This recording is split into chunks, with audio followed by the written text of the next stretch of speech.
তাকায়া এই মদনমোহন সাজাতে বিশাল হয়ে গেল। এই সাধারণ লোকজন তোমরা গোবিন্দের কাছে প্রার্থনা করো এই যাতে গোবিন্দ কৃষ্ণের ঠাই পায়।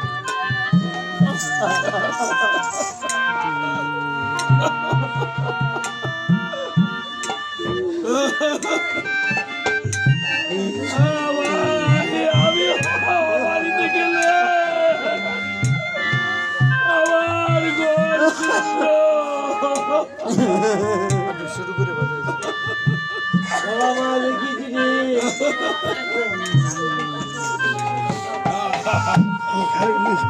আজকে আমার এই দাদা নরসিংদীর বিরুদ্ধে তারা দুটি ভাই মহাপুরোহিত রিপন দাস শিপন দা আমাকে কৃপা করে বহু জায়গায় দেয়। আজকে তাদের গুরুদেব বাইরে তো খবর লইছ না আজকা সংযোগানন্দগিরি মহারাজের খেয়াল করছি না যেমন রামানন্দগিরি দেখ মহারাজ আমাকে ঋণী করে রেখেছে, বায়না দিয়ে রাখছে বাবা রে আমি যদি মরে যাই আমার রামায়ণ তো নাই জানি। আমার বাবা দেখে গেছে দাদা তো আমার বাবা বাকি বাকি নাম্বার তো নাই নাম্বার দিয়ে গেছে 1010 টাকা করে দিয়ে বলছি বাবা আমি যদি মরে যাই তাহলে মচ্চা দিকে ভাই আমার দাবি নাই।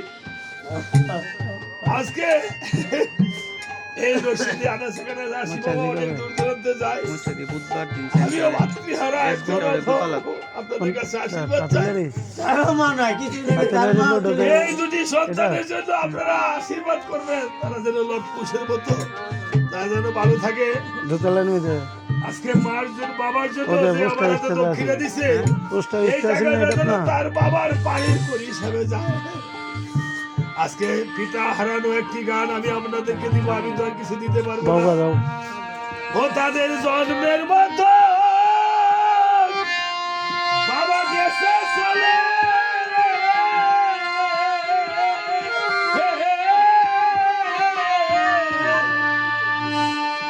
ও বদল সাহায় আত্মবীরে আসবে নারে।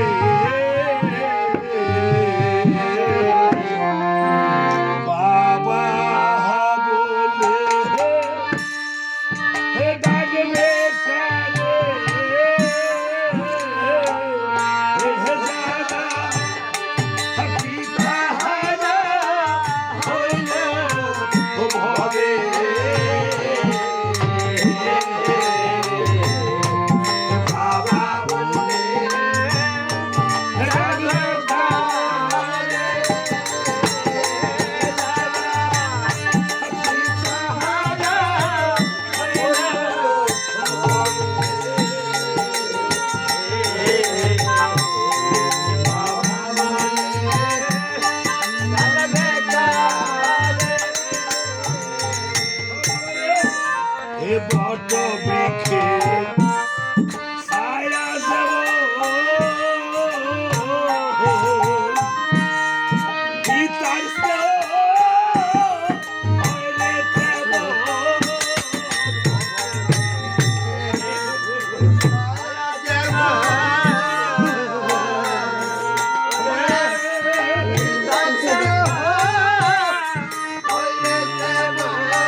এইভাবে আজকে লব আর কুশ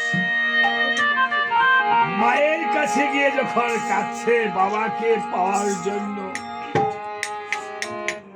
মা সীতা বলছে বাবারে লব কুশ, তোদেরকে নিষেধ করেছিলাম কোনদিন তোদের পিতার কথা জিজ্ঞাসা করবি না। তোদের পিতার কথা জিজ্ঞাসা করলে যে আমার কান্না ধরে রাখতে পারি না। বাবারে এই জগতে মাকে কেন কষ্ট দিস বাবা? মা এমন একটি জিনিস, মা বাবা যারা যত টাকার মালিকই হোক, মাতা পিতাকে যদি কষ্ট দেয় তাহলে সে সুখী হতে পারে না। ধনী আর সুখী এক নয়। বাবারে তোদের পিতার কথা জিজ্ঞাসা করলে যে আমি চোখের জল রাখতে পারি না। তোদের পিতা বেঁচে আছে এই সত্য।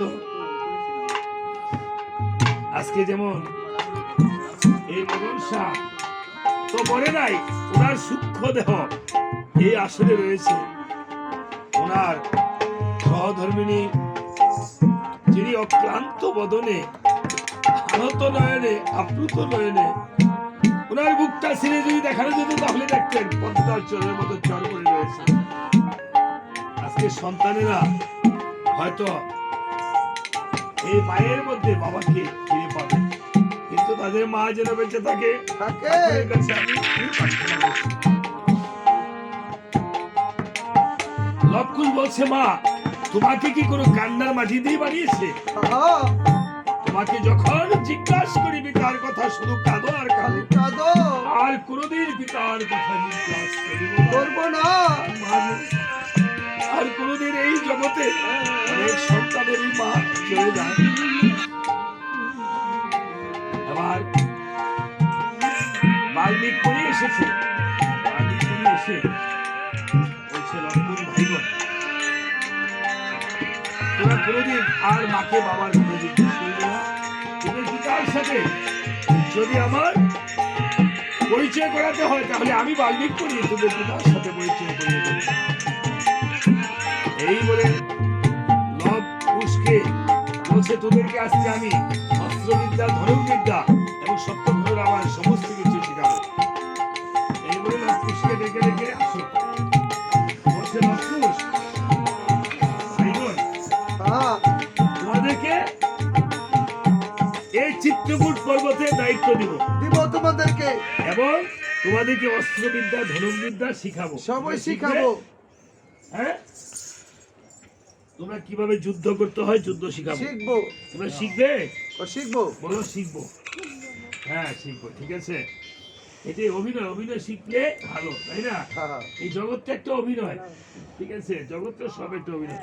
আমি যেভাবে দেখাবো সেভাবে, এই যে এইভাবে ধনুক বান মারবে, ঠিক আছে? এই যে এভাবে বাম পা সামনে নিয়ে এভাবে তাকিয়ে দেখো তো, এভাবে শিখো তো, মারতে পারো কিনা? ঠিক আছে, তো হ্যাঁ এই তো হ্যাঁ। এবার লব কুশ তোমাদেরকে আমি অস্ত্রবিদ্যা শিখালাম, তোমাদেরকে সপ্তখণ্ড রামায়ণ শিখাবো। তোমরা শিখবে ভাই? শিখবো। আচ্ছা, রামায়ণ শিখতে হলে তো কি করতে হয় জানো? নৃত্য শিখতে হয়। তোমরা নৃত্য শিখবে তাহলে একটু হাতে ধরে ধরে এভাবে নৃত্য শিখবে। হ্যাঁ, লব কুশ নৃত্য করছে রামায়ণ শিখার জন্য। সবাই একটু হরে কৃষ্ণ কীর্তন করবেন। হরে হরে কৃষ্ণ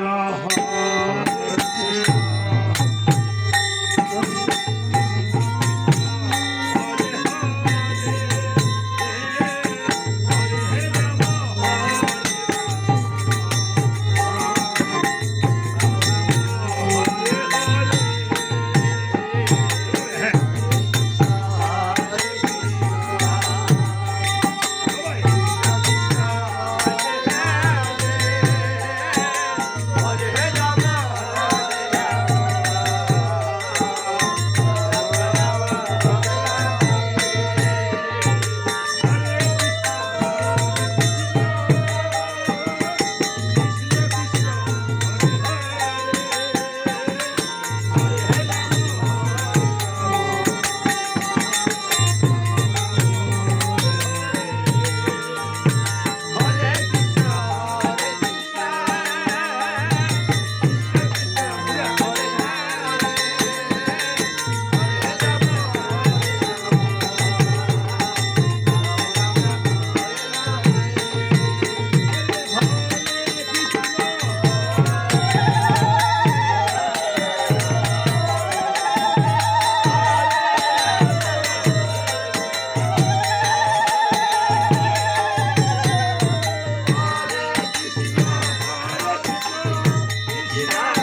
সুন্দর নৃত্য করতে পারে। হ্যাঁ ঠিক আছে না? ভালো লাগছে নি? আচ্ছা, সবাই তাদের জন্য আশীর্বাদ করবে। এবার আবার গিয়ে বসো। এবার লক্ষুষ, দেখো এই যে চিত্রকূট পর্বতটা, হ্যাঁ তোমরা অনেক সুন্দর নৃত্য করেছো।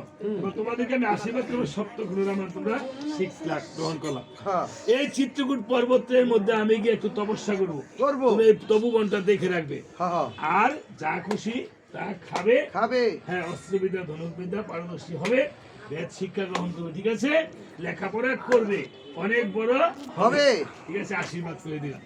এই বলে যাও, নিয়ে বসো, পরে আবার কাজে লাগবে। লবকুশকে